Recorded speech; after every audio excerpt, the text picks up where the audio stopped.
تو نفس جو ہے وہ اللہ والا بن سکتا ہے، شیطان کبھی اللہ والا نہیں بن سکتا۔ نفس کی حرام ڈیمانڈ نہیں مانیں گے، نفس کمزور ہو جائے گا۔ نفس خدرا کچھ جانے زندہ کن، خواجہ را کچھ دستورا بندہ کن۔ اے میرے بھائی، قرآن پاک نے اعلان کیا ہے وَمَا أُبَرِّئُ نَفْسِي إِنَّ النَّفْسَ لَأَمَّارَةٌ بِالسُّوءِ۔ اور کس کا اعلان؟ اللہ تعالیٰ کا۔ کس نے یہ جملے فرمائے؟ حضرت یوسف علیہ السلام نے، معصوم پیغمبر علیہ السلام۔ میں اپنے نفس کو پاک اور بری نہیں بتلاتا۔ بتاؤ، معصوم نبی ہیں، نفس کا کیا واسطہ وہاں؟ لیکن ہمیں قیامت تک کے مسلمانوں کو سکھانے کے لیے قرآن پاک یہ کیوں کہ نفس سے امارہ بالسوء ہے، اس کا کام ہے ڈنک مارنا۔ اور امام الانبیاء سید الانبیاء رسول اللہ صلی اللہ تعالی علیہ وسلم فرما رہے ہیں وَلَا تَكِلْنِي إِلَى نَفْسِي طَرَفَتَ عَيْنٍ، اے اللہ پلک چپکنے کی دیر تک بھی مجھے میرے نفس کے حوالے نہ فرما۔ پلک چپکنا یعنی کہ آپ سوچو، اب تو حدیث پاک سمجھنا آسان ہو گئی۔ گندی فلم دیکھ رہا ہے، یہاں رکھا ہوا ہے کمپیوٹر، یہاں سے آنے کا رستہ ہے ماں باپ کا، بڑے بھائی کا، بیوی کا، گندی فلم دیکھ رہا ہے، جیسے ہی دیکھا بٹن دبایا، سامنے دوسری چیز آ گئی۔ پی ایچ ڈی کی کوئی کتاب پڑھ رہا ہے، ابا شاباش میرا بچہ لاڈلا، کیا کر رہا ہے ماشاءاللہ، واہ، یہ ہے پلک چپکنی۔ ابھی سجدے میں رو رہے ہیں، ابھی گھر جا کر فلموں میں گھسے ہوئے ہیں۔ پلک نبی انبیاء علیہ السلام آپ سوچو تو صحیح، ان کے سردار حضور صلی اللہ تعالی علیہ وسلم وَلَا تَكِلْنِي إِلَى نَفْسِي طَرَفَتَ عَيْنٍ، یہ پلک چھپکنے کی دیر میں یہ بات کرتا ہے۔ اسی لیے تو حضور صلی اللہ تعالی علیہ وسلم نے یہ دعا سکھائی، کاش کہ میرے دل میں یہ باتیں اتر جائیں۔ اور اس راستے کا سب سے بڑا یہ طریق کا راستہ ہے نا اللہ والا بننے کا، اس کا پہلا ہی قدم ہے عقل ایک طرف۔ یہ دنیا میں لگاؤ، اللہ کے احکامات میں عقل مت لگاؤ، یہ مشکل نظر آئے گا کیونکہ نفس ابھی زندہ ہے نا، اور ایسا کیوں ہوا، اسی میں زندگی ختم ہو جائے گی۔ ہر چیز آدمی ختم تفصیل سے نہیں لکھ سکتا۔ ماں باپ ہیں، ہر وقت نصیحت کریں گے، چاہے آپ دادا ہو جائیں چاہے نانا ہو جائیں، ہمیں بری لگے گی نصیحت، یار یہ اکیلے جینے ہی نہیں دیتے۔ اور میں نے اس کا جواب لکھا ہے آج کہ جب تو ابا بنے گا نا تب تجھے پتا چلے گا کہ اماں کیا ہوتی ہے، ابا کیا ہوتا ہے، دادا کیا ہوتا ہے۔ ارے تو دادا ہو جائے گا نا، پوتوں کی نصیحت کرے گا، اور پوتا ہے آئی ٹی کا، ہم میں ٹی آئی کے۔ لیکن نصیحت جو ہے وہ اثر کرتی ہے، یاد رکھنا۔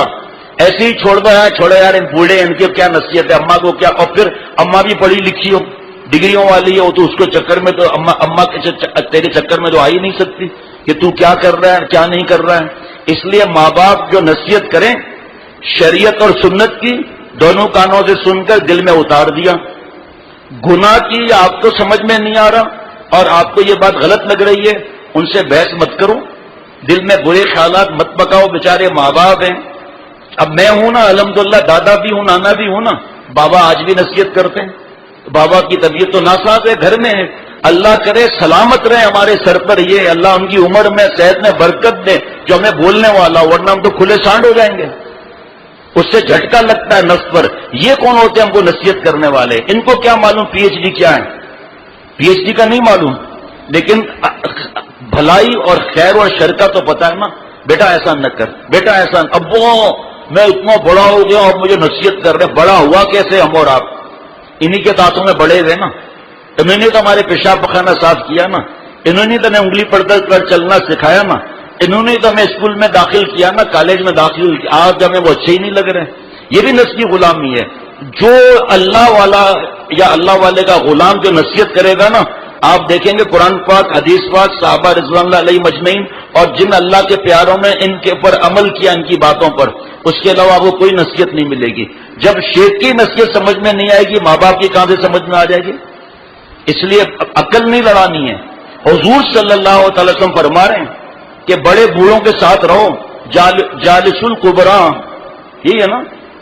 ہاں بھائی یہی ہے نا، بڑے بوڑھوں کے ساتھ رہو، وسائل العلماء، اور علماء سے سوال جواب پوچھو۔ اب حضور صلی اللہ علیہ وسلم تو یہ فرما رہے ہیں، ہم اپنی عقل لڑا رہے ہیں۔ چاہے گاؤں کا ہمارا باپ ہو، چاہے وہ لنگی پہن کر آئے، میرا وجود میرے ماں باپ کی وجہ سے، جس کی وجہ سے وجود ہے اس کو بھلا دے، نعوذ باللہ، اللہ معاف فرمائے۔ جب ان کو بھلا دیا، حضور صلی اللہ تعالی علیہ وسلم فرماتے ہیں کہ والد کی رضا میں اللہ کی رضا ہے، والد کی ناراضگی میں اللہ کی ناراضگی ہے۔ اس والدہ کو اس کو عکس کر لو اس کو۔ اب ظاہری بات ہے، آگے کیا لکھا ہے تفاسیر میں؟ یہی لکھا ہوا ہے نا کہ کہ والدین شرک کا، بدعت کا، گناہ کا حکم دیں، اطاعت نہیں. اب وہ اور پھر اس وقت دماغ خراب کرنا اور ماں سے باپ سے بدتمیزی کرنا، بیٹا یہ نہیں کرو تم یہ کام کرو، بحث کرنے کی ضرورت کیا ہے؟ منہ بگاڑنے کی ضرورت کیا؟ ابھی اس وقت وہ کام ہو جائے گا. اچھا اماں آپ فکر کیوں کرتی ہیں؟ آپ دعا تو کریں نا، آپ کی دعائیں تو سیدھا آسمان پر جاتی ہیں. پھر ایک دو دن کے بعد جب معاملہ ہو جائے، جوش ٹھنڈا ہو جائے، اماں وہ آپ نے اس طرح کہا تھا، آپ کا احسان ہے، لیکن یہ وجہ بھی ہے. بس یہ دو کان اللہ نے کیوں دیے؟ اچھی بات دونوں کان سے سن کر دل میں اتار دو. کیف ہے نا، کیف. آج کل تو کیف وہ بنی ہوئی ہے، وہ منرل واٹر کی بوتل آدھی کاٹ دی اور آدھی وہ ڈال کے پیٹرول ڈال دیا، تو یہ کیف ہے. یہ اللہ نے اس کی شکل کیف بنائی ہے. دونوں کان سے سنا، دل میں اتار دیا. دو کان کیوں دیے؟ کوئی ایسی فضول بات ہے؟ ڈز سمجھ رہے نا، ایک کان سے نکل کے دوسرے کان سے نکال دو. یہاں تک حکم ہے کہ بڑوں کو ہم حق پر عمل کریں گے، اپنے بڑوں کو سکھائیں گے نہیں.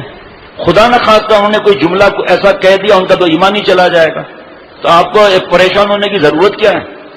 اصل میں ہمارا دماغ چاہتا ہے کہ جو ہماری آنکھ دیکھ رہی ہے نا، بس وہ صحیح ہے، ایسا ہی ہونا چاہیے. ایسا نہیں ہوتا، مرضی اللہ کی چلتی ہے. سبب ماں باپ بن گئے، کوئی ٹیچر بن گیا، کوئی دوست بن گیا، کام اللہ بناتے ہیں. کون سے کام؟ اچھے کام. اب برے کام، وما اصابک من سیئۃ فمن نفسک، جتنے گناہ کے اور بدتمیزی کے کام ہے وہ ہمارے نفس کی شرارت، غلاظت، حرارت ہے. ہم نفس کی غلامی میں آ کر اپنی بات کو خراب کر رہے ہیں.